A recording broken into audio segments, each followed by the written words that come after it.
Selamat datang di Optis, obrolan para tifosi sepak bola. Oke, di podcast episode 4 kali ini kita bakalan membahas tentang interview Ronaldo yang mengatakan bahwa dia tidak respect terhadap Erik ten Hag. Bagaimana pendapatnya? Interviewnya belum. Bapak Laksmana gimana? Interview masih belum. Itu Interviewnya masih teaser. masih teaser ya. Tapi berarti interviewnya sudah dilakukan. Dari teasernya saja sudah bombastis, tapi Still don't care ya. berarti belum bisa dijudge. Nanti aja lah, kan kita nanti ada rilis lagi kan di weekend. Nah itu aja lah, ntar kita bahas di situ aja lah.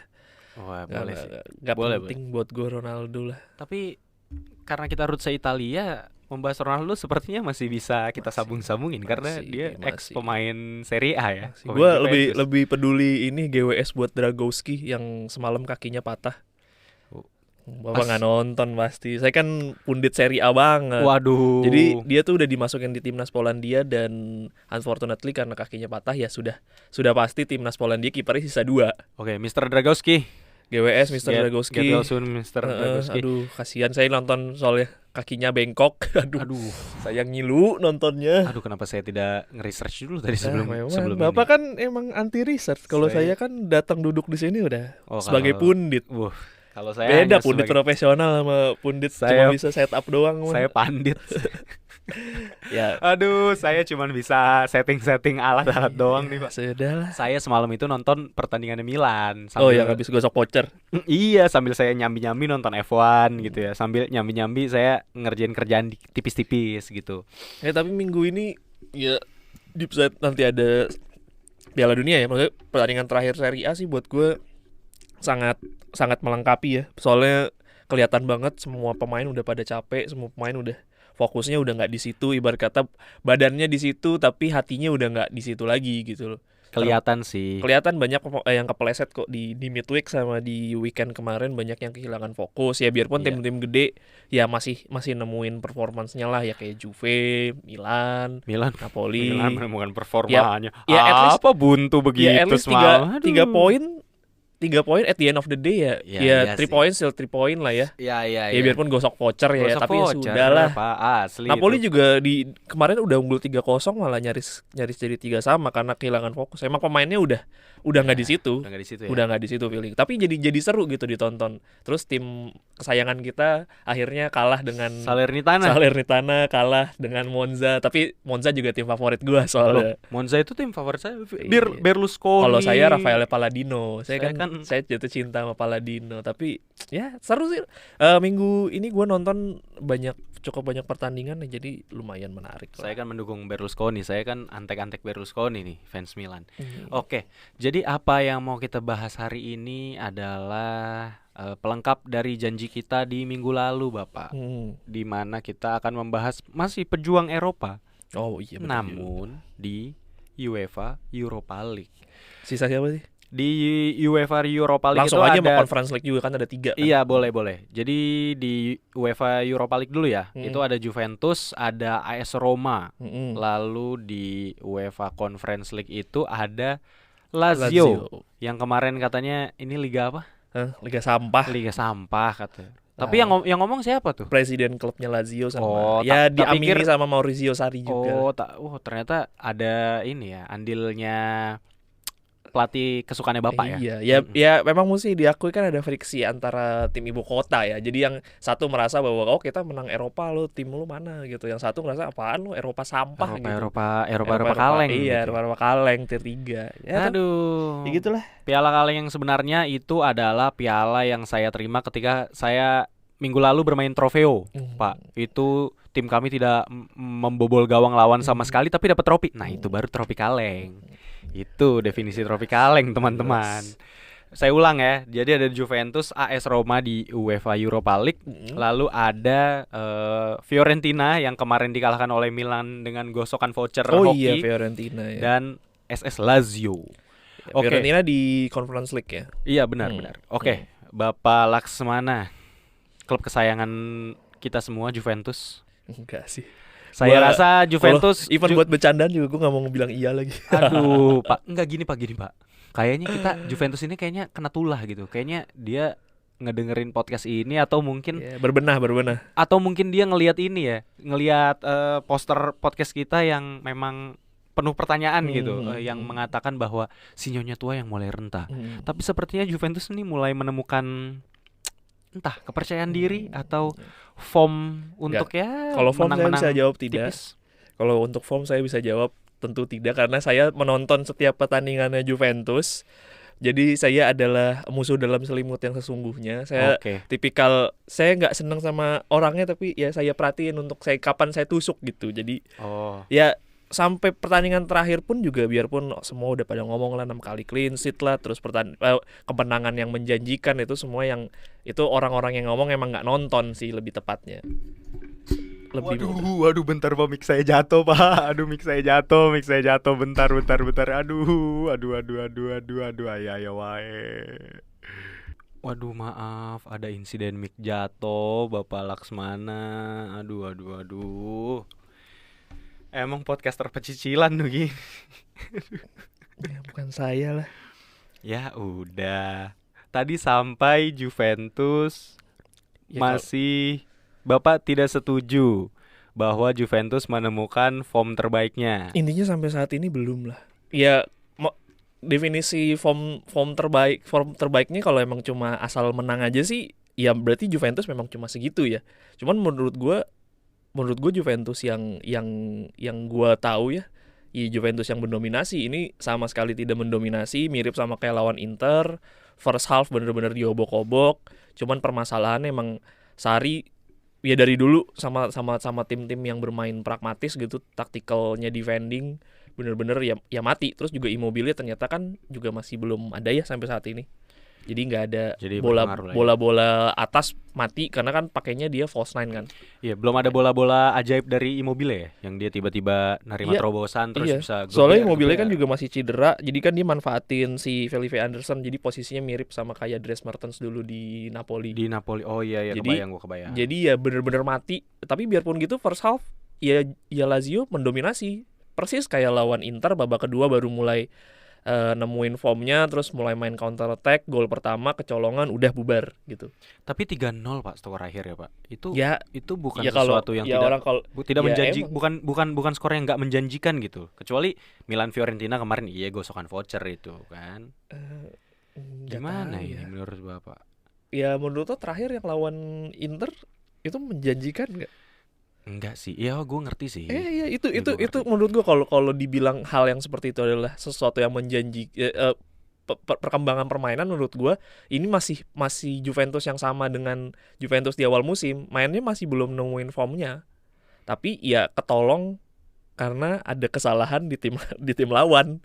Itu aja sih yang bikin jadinya buyar nih ya. Iya, betul. Permainannya si tim lawan ya. Betul. Ya tapi kalau dibilang ini naikin tingkat PD-nya ya pastilah gila. Ini udah kemenangan beruntun ke berapanya Juve gitu setelah terakhir apes terus kan gitu. Iya, tapi gini. Kalau buat gue ya, materi pemain Juve itu bukan materi pemain kelas 2 gitu ya. Jadi kelas 2. Buat gue kelas 2. Oke. Terserah. Menurut saya secara objektif ya, maafkan teman saya. Kalau buat di Eropa kelas 2 lah. Kalau di Serie A ya iya gitu. Lu jangan. Ya enggak juga loh. Maksud gue dibandingkan sama siapa yang bilang Weston McKennie pemain kelas 1 di dunia ini? Enggak ada. Cuman maksud gue kalau lawannya FC Nantes nanti nih. Nantes gue tetap. Anjing, udah blind hate banget ini. Kayak gini kagak sehat banget di blind hate ini. Tapi ini menurut gue, ini opini jujur gue, kayaknya feeling gue Allegri nggak bakal ngincer trofi kaleng malam Jumat sih. Jadi feeling gue nanti di European League kemungkinan besar dia juga bakal nurunin pemain-pemain lapis 2 kelas 2. Karena gue cukup yakin nih Allegri mau ngincer Serie A. Dia mau balikin pride-nya lagi gitu loh. Bahwa dia adalah penguasanya Italia gitu. Maksudnya Allegri ini bakalan fokus di Serie A aja. Iya betul. Nantinya. Itu pride yang mau dijaga lah. Itu kayaknya menurut pendapat gue ya. Cuman gue nggak tahu nanti. Tapi gue rasa tuntutan fans dan juga Juventus sebagai klub yang cukup besar di dunia gitu ya. Gue rasa Juventus itu juga tetap akan bermain baik lah di Europa League walaupun mungkin nggak fokus. Gini, bentar. Lawan Nantes itu sekarang lagi tercecer di posisi 16 Ligue 1. Ya, jadi gua rasa di atas kertas sih kekuatannya Juve itu di atas Nantes. di atas kertas ya. Jadi gua rasa kansnya Juve untuk lolos ke babak berikutnya dan menambah koefisien nilai tim Italia di kancah Eropa ya cukup terbuka lebar ya. Saya tidak berharap lah saya. Menurut saya itu ya. Ya make sense. Cuman Semoga Paul Pogba ntar sembuh, Di Maria sembuh, mah enggak, bisa Pogba lah. mau jadi kang cukur. Ya tapi entah kenapa buat Juve sih banyak yang kontranya ya. Kalau menurut gua ngelihat Juve sendiri ya nanti di Eropa mungkin lawan Nantes ya pastilah itu seharusnya bukan jadi kemenangan yang susah ya.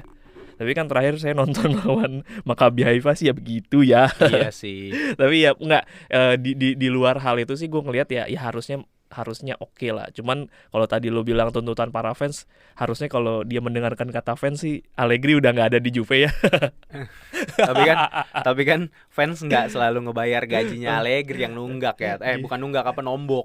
Aduh, ya sulit. tapi ya menurut gue ya make sense lah. Ya, Ya, cuman gue sih nggak cukup yakin bahwa Juve bakal ngelaju jauh di European League. Terutama kita lihat tim-tim yang ada di European League sekarang ya itu kan sebenarnya udah semi champions ya. Iya. Dan Juve juga ya lo di Champions saja nggak terlalu berbicara banyak gitu loh. Gimana lo dengan di European League tapi tim-timnya tim semi champions gitu. Jadi menurut gue ya nggak bakal jauh lah.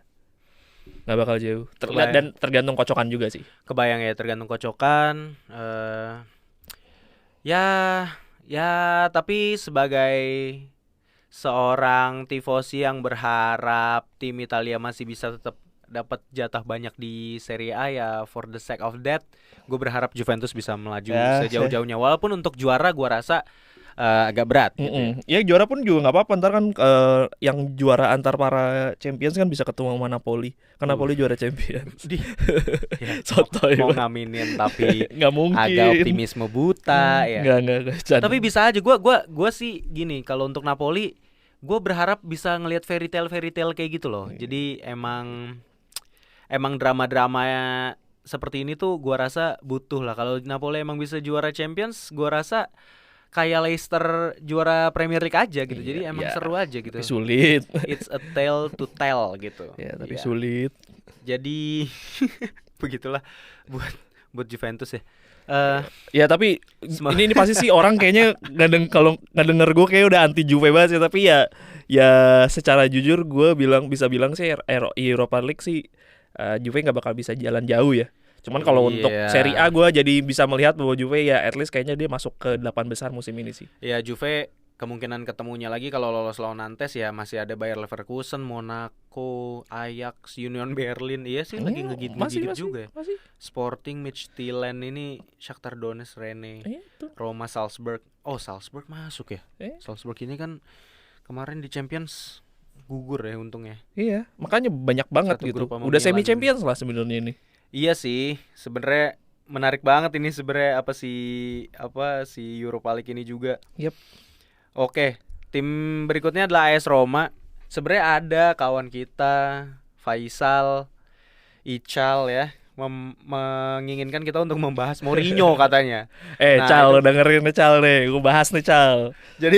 Jadi Romanya Mourinho ini gimana kansnya di Europa League? Silakan Bapak Laksmana, pendapat Anda. Nah ini ya gue nggak tahu sih, ini sebenarnya ya tai juga sih, agak aneh sih. Tapi menurut gue Roma justru yang punya kans lebih besar buat bisa jadi jawara. Tapi gue nggak suka mainnya Roma, Kong. Oh iya tentu, siapapun juga tidak akan suka. Tentu saya pun juga melihat pertandingan terakhir. Tapi sorry gue bisa ralat. Tapi gue ngelihat beberapa pertandingan Roma yang kayak terakhir lawan Torino.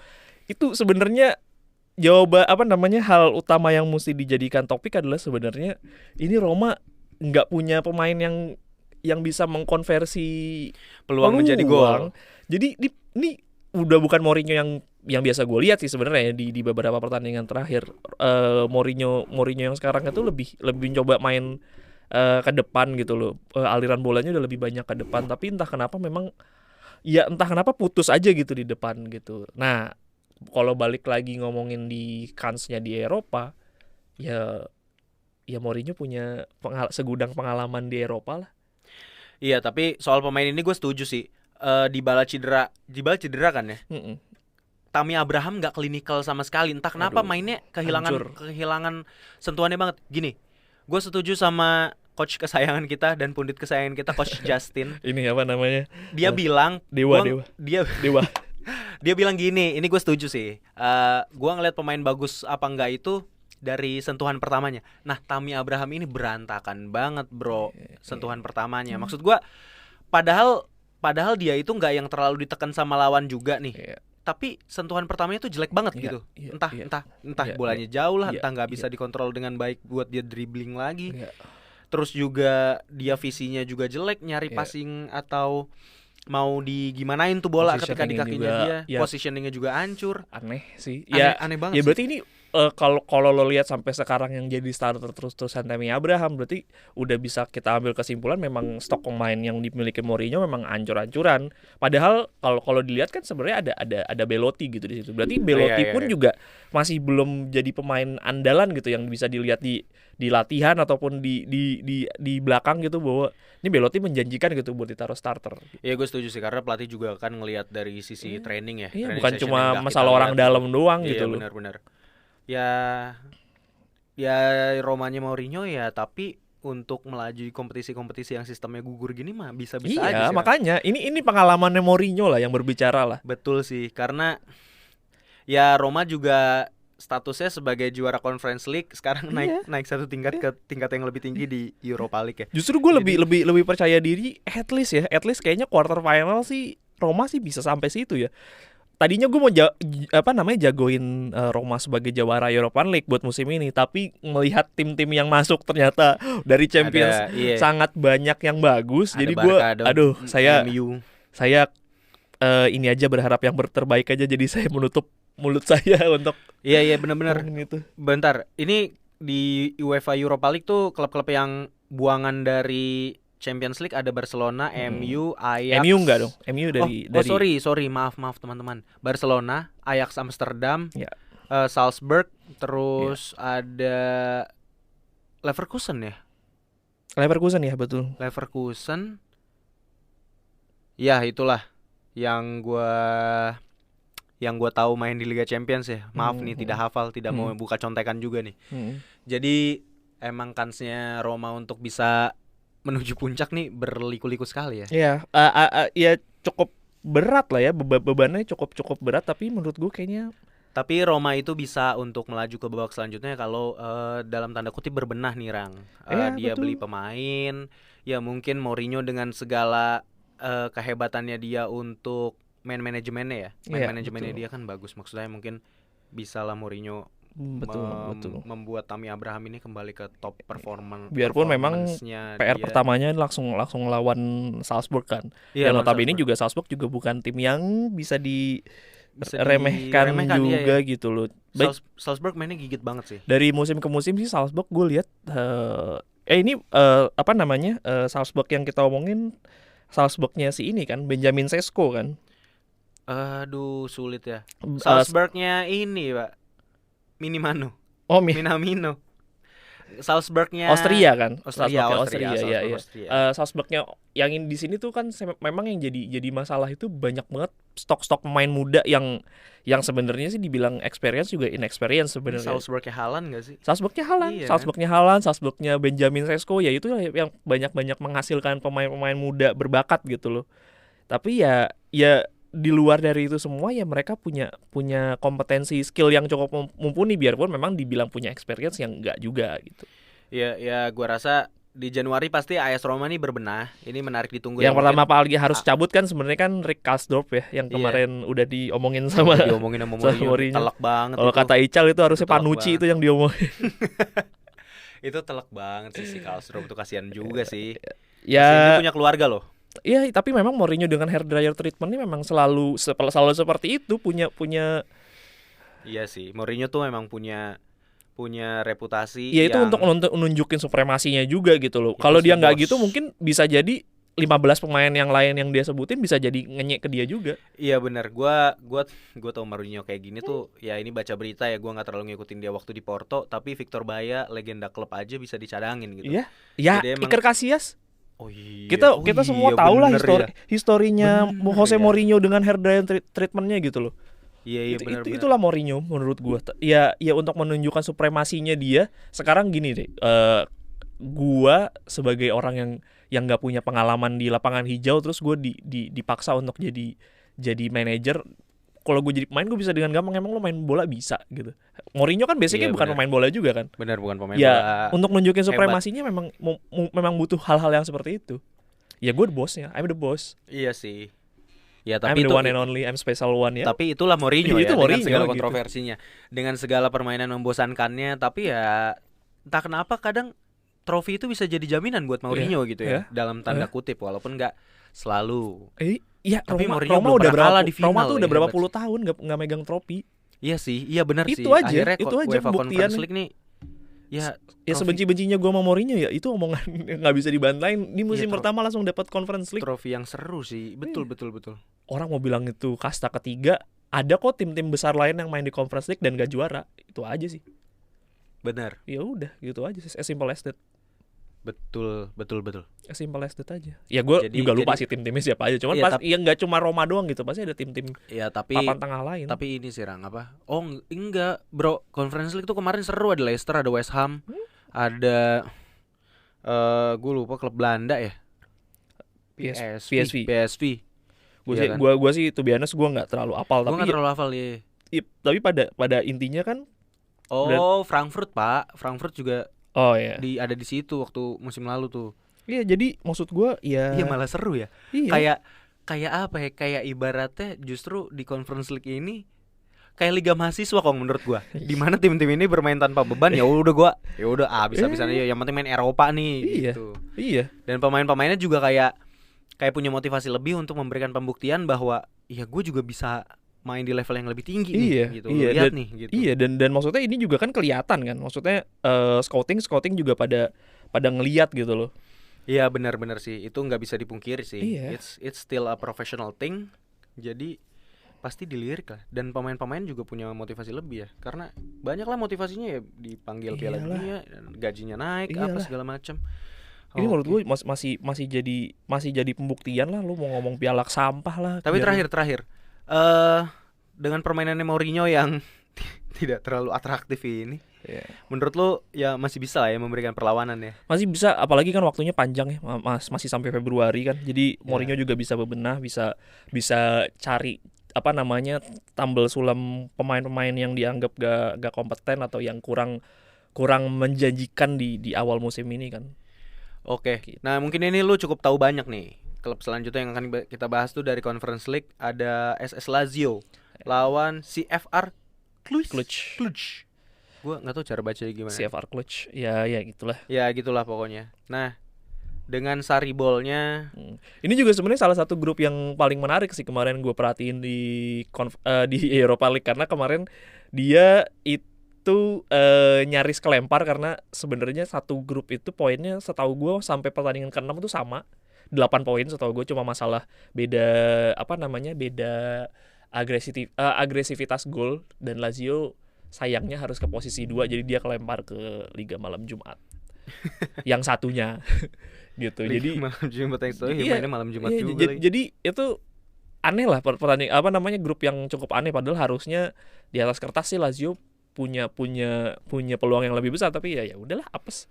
Iya. Gitu lawannya Cluj ini dari Rumania. Ya iya enggak. Ya klub-klub Eropa Timur biasanya suka ada-ada aja sih. Gitu sih. Ya walaupun mainnya tuh fisikal banget sih mereka itu. Mainnya fisikal, tapi terakhir juga si Lazio juga sempat kalah sama tim Midtjylland tuh, klub dari mana ya? Midtjylland itu dari bukan Swiss kayaknya. Bukan, ya pokoknya itulah tim Eropa nggak jelas gitu. Nah itu kemarin dia dibantai 5-1 gitu loh. Sebentar, saya mau nyari dulu. Midtjylland itu pernah ngalahin MU loh. Pernah dari Denmark. Pernah ngalahin MU juga. Denmark, itu yang gue ingat dulu ada pemain namanya Pione Sisto di situ. Itu pemain yang cukup oke juga dulu di situ. Oke.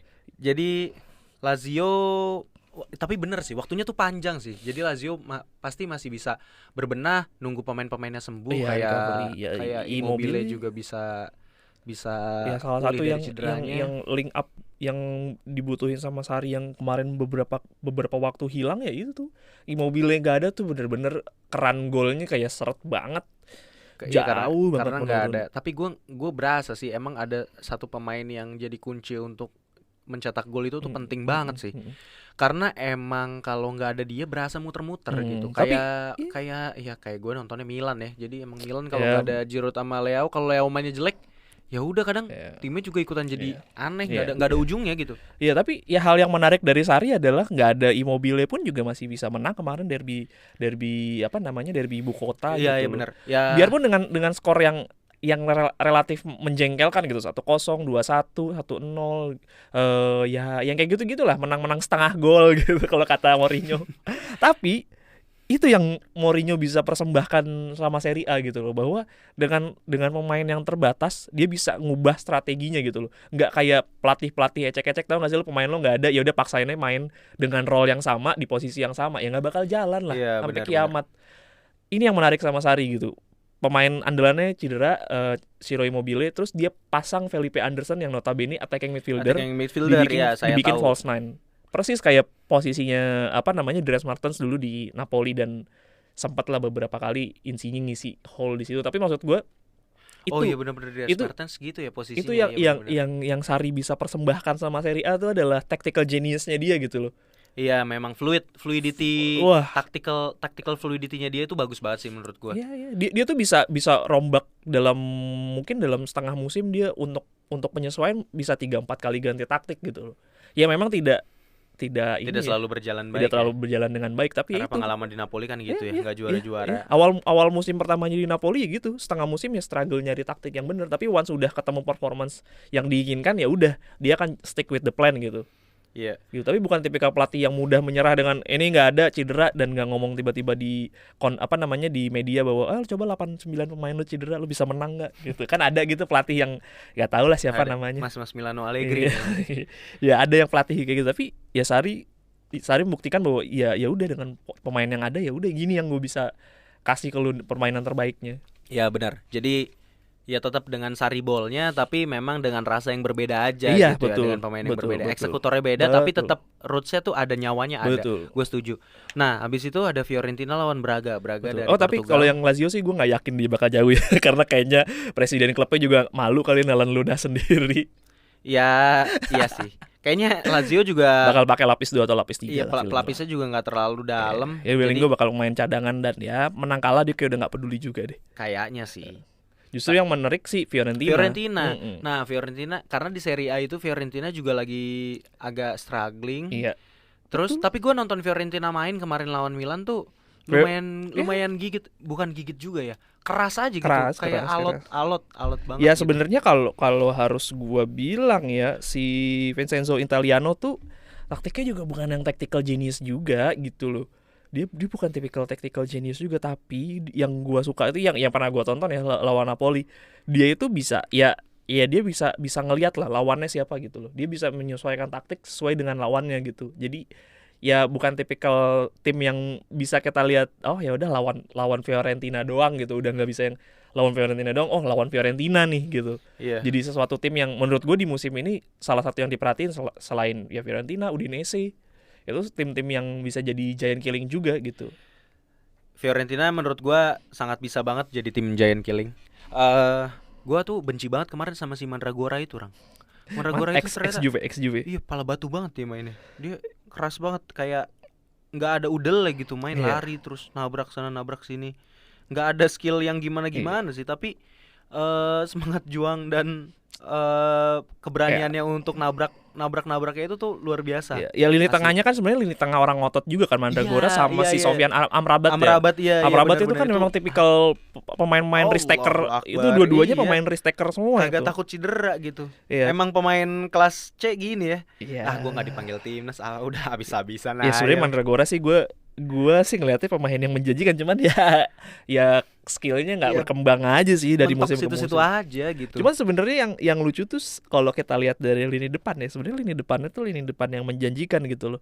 Di pemain yang sering dipasang sebagai starter kan si Anthony Cabral. Iya. Dia itu dulu di Basel tuh lumayan moncer lah. Tapi entah kenapa Arthur. Oh, Arthur ya. Ya, Mm-mm. ya namanya juga saya pemain kelas Gimana? B ya. Katanya Pundi. Ya, Pundit juga gak harus apal nama pemain. Apalagi pemain yang begitu-begitu aja. Tapi maksud gue kayak si Cabral juga dulu kan di Basel juga lumayan moncer, tapi ya di Fiorentina seingat gue udah musim kedua deh. Masih belum menemuin performance yang cukup stabil gitu loh. Jadi dari musim ke musim ya masih begitu-gitu aja. Cuman ya memang sentuhannya, sontekannya sih gue suka lah. Tipikal pemain Brazil lah. Ya, tapi ya pemain Brazil tanpa disokong dengan teman-teman yang asik juga kayaknya gitu-gitu Betul. aja gitu. Cuman Karena kan kalau nggak taktis gitu iya. loh. Dan yang lucu kan di sini backupnya si Arthur Cabral kan Luka Jovic. Luka Jovic. Buangan Madrid ya. Iya, jadi Luka Jovic ini sebenarnya lebih banyak main di Conference League musim ini.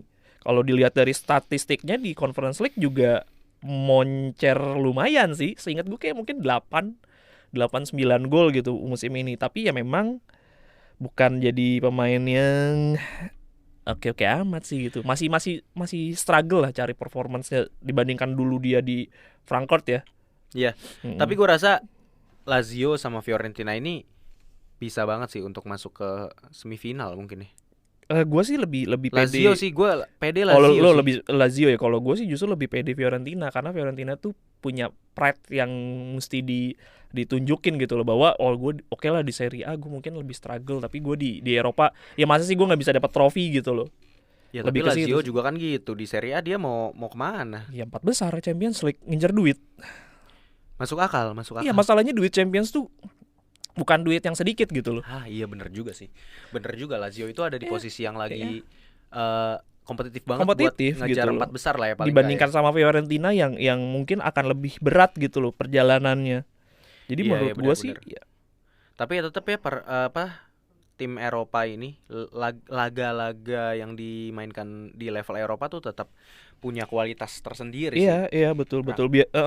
Sebenarnya sih kan kalau kita lihat di Conference League ya, sisa tim-tim yang cukup ngegigit ya sebenarnya kan tinggal ada Basel atau Trabzonspor lah ya gitu. Gobor-gobor Trabzonspor dari Turki. Ya Bodo Glimt juga masih ada, tapi kan ya itu kelasnya kan di middle ya. Kalau harus dibandingin sama Fiorentina menurut gue masih jauh, apalagi Lazio ya. Lazio tuh udah levelnya mungkin ya memang harusnya UEL gitu loh, bukan di Conference League. Sama mungkin satu lagi Anderlecht ya. Anderlecht dari Belgia. Dari Belgia ya, mungkin Lawannya sisanya Ludogorets dari Bulgaria. kalau dulu kan mungkin banyak ada tim beberapa tim Premier League ya, sekarang udah hampir nggak ada di sini. Jadi menurut gua akan jalannya untuk tim-tim Italia harusnya akan lebih mulus gitu.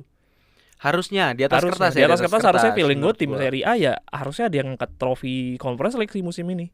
Iya, Tapi tapi gue lebih melihat ya Fiorentina aja sih. klub-klub dari Belgia ini juga menurut gua nggak bisa diremehin Oh juga iya sih. tentu. Lawannya Fiorentina juga sebenarnya berat banget kan. Braga Iya, tuh. Braga tuh punya kultur lah di sepak Iya, bola iya, Portugal. iya. Dan pemainnya juga bukan pemain yang jelek juga gitu. Sekarang di Portugal dia kalau nggak salah posisi 3. Ya, jadi itu Gitu. udah Jadi membuktikan ya. ya kita Menggigit, lihat aja kalau Fiorentina bisa melawan ujian pertamanya lawan Braga harusnya sampai final sih. Iya, gue setuju. Harusnya nextnya tuh bisa lebih bisa punya motivasi lebih lah dan punya kepercayaan diri lebih untuk mengalahkan lawan-lawan yang lain. Hopefully. Ya, gua rasa gini sih. Kalau untuk kasta kedua dan ketiganya Eropa ini, klub-klub Italia tuh masih punya kesempatan untuk melangkah jauh, tapi gua rasa nggak sampai final ya orangnya. Ya. Entah lu setuju sama gua atau enggak, atau pendengar mungkin setuju sama gua atau enggak.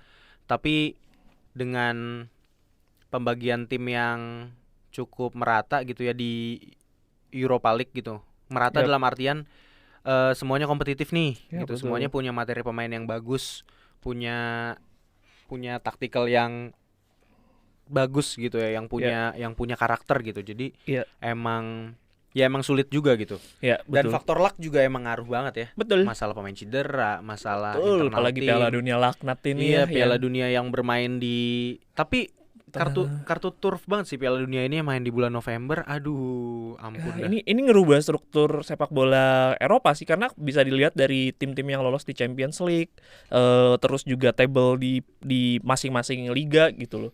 Biasanya tim-tim yang mendominasi siapa, tiba-tiba sekarang kayak di Premier League ada Arsenal, ya ada Napoli di Italia, terus juga di Eredivisie juga ternyata Ajax gak mendominasi, ya begitu udah ternyata merubah banget gitu loh, ngerubah semua tatanan dunia baru lah.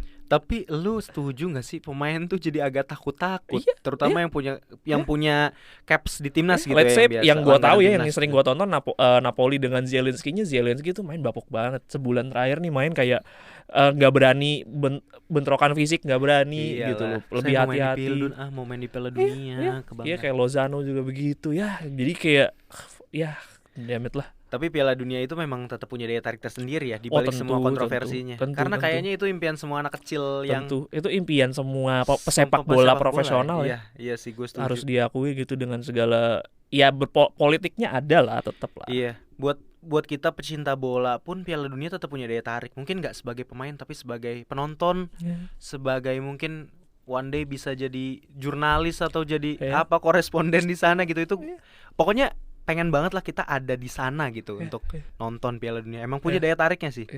Ya semoga kedepannya makin baik juga ya dunia gitu. Orang-orang nih jangan serakah. Jadi emang pembagiannya tuh yang ya for the love of the game lah gitu loh. Kalau bro. itu sih kayaknya tidak bisa ya. Iya sih, ya gue juga nggak bisa naif lah ya. Kita juga butuh duit gitu. Tapi gini loh bro, maksud gue jangan semuanya segalanya diduitin gitu. Dalam artian nggak harus kan semuanya harus lu dapatnya banyak gitu loh. Buat apa juga? Tapi nggak semua orang juga punya mindset kayak gitu ya. Dan mungkin gue sendiri gitu kalau dihadapkan pada posisi gue bisa dapat duit banyak, ya mungkin juga bisa. Ya, kita karena belum pernah dihadapi di posisi itu aja sih. Di posisi itu. Ya semoga kita bisa menjadi pribadi yang baik lah ya. Yang oke, nyari duit oke, tapi jangan ngerugiin orang gitu loh bro, ngerti gak sih? Jangan terlalu curang lah. Anjing, jangan terlalu curang. Ini maksudnya message-nya buat PSSI kan? Aduh. Mungkin itu aja kali ya. Terus juga ya menurut gue ya itu sih. Ya paling itulah analisa kita sementara ya buat para penggendong koefisien Eropa di Italia lah ya. Iya, minggu depan kita bakalan jadi pengamat Piala Dunia ya. Ya mungkin di minggu ini bakal, ya gue nggak tahu yang bakal kita bahas ya antara Ronaldo atau kita bahas politiknya Qatar kali di Piala Dunia. Betul. Karena ternyata menarik juga gitu kita lihat politiknya Qatar di sebagai influencer untuk jadi tuan rumah Piala Dunia. Ternyata gue baca-baca, wah lebih seru dibandingkan Piala Dunianya itu sendiri sih. Iya. Jadi mungkin salah satu dari itulah buat kita bahas di weekend nanti gitu. Iya. Dan roots terhadap Italinya tuh karena Italia juga penuh dengan kontroversi. Penuh dengan korup. Waduh. Ini kalau ada orang Italia denger, aduh. Enggak lah, teman gue orang Italia juga bilang korup kok. Kenapa harus malu? Oke. Mungkin itu aja. Sampai jumpa di episode selanjutnya. Oke, thank you. Bye bye.